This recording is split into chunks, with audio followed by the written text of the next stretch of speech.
Hey guys, how's it going? The title of today's message is called Searching for a Feeling, and that's what everybody does in some way.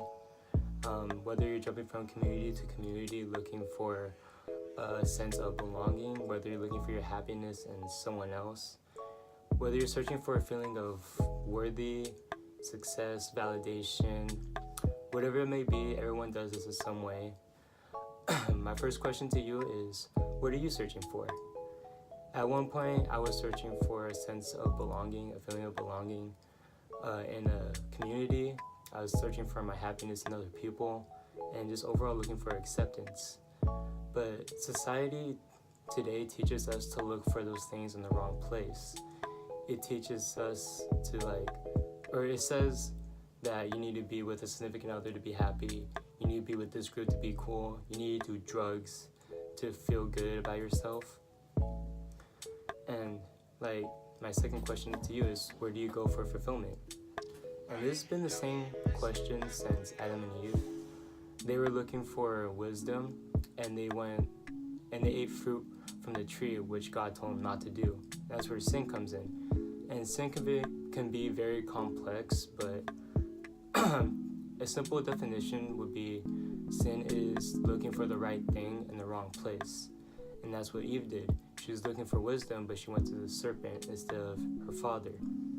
And the thing about searching for a feeling is that when you can't find what you're looking for, you become desperate. You become thirsty.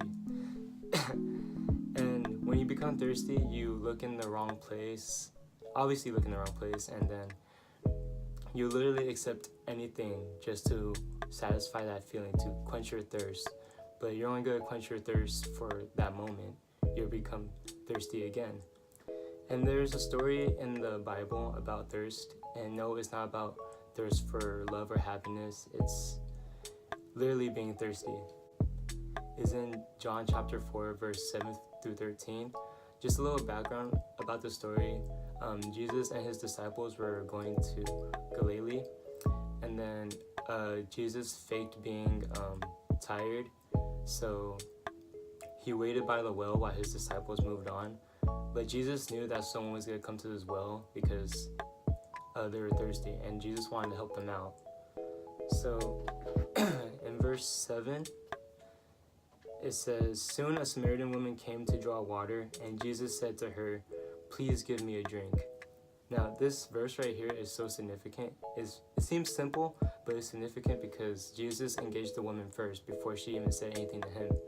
And that's how Jesus works. He'll always pursue you, even if you neglect him or not looking for him. But when you do look for him, he's right there, he's available. And I just feel like that verse is so awesome to just read.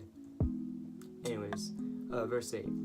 He was alone at the time because his disciples had gone into the village to buy some food.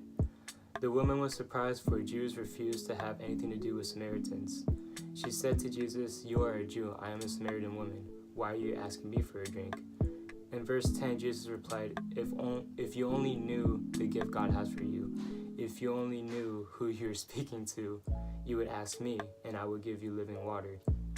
In verse 11, she said, "But sir, you don't have a rope or a bucket, and this well is very deep. Where would you get this living water? And besides, you think you're greater than our ancestor Jacob, who gave us this well? How can you offer better water than he and his sons and his animals enjoyed?" In verse 13, Jesus replied, "Anyone who drinks this water will soon become thirsty again."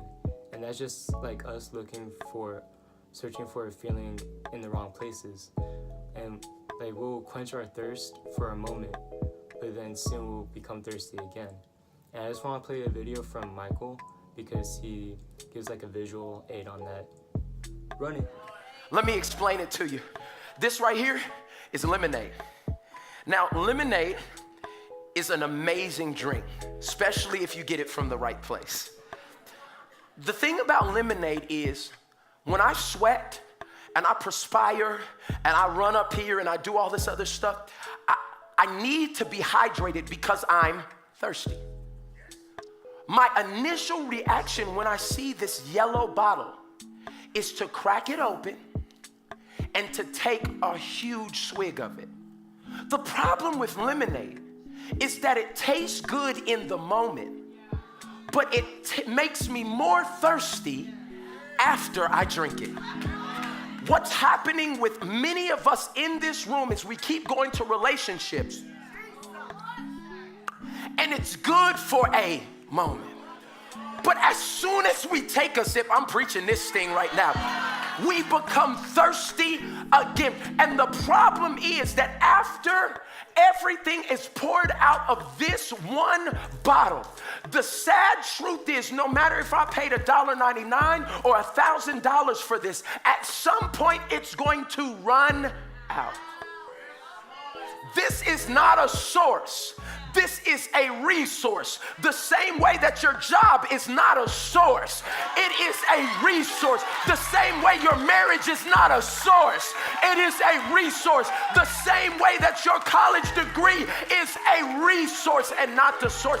And too many people have lived their life paying for a resource. Continuing on from that, in John chapter 4, verse 14 through 19, it says, "But those who drink the water I give will never be thirsty again. It becomes fresh, bubbling spring within them, giving them eternal life." Well, that's just saying how like Jesus is the source and anything other than Jesus is a resource. I would like to play a video again from Michael, who gives another visual aid on that. Run it. God's saying, what are you searching for? Where are you going to find it? Where are you? I want to give you living water. I want to give you that thing that don't ever run out. I want to give you that thing that you can share with others. See, when there's a living water, I can say, Charles, you thirsty, bro? You look thirsty right now. Get you some of this. Brent, you thirsty, bro? Get you some of this. What you gotta understand is many of us are trying to feed people from a supply that's run out. We're trying to give advice from an empty place.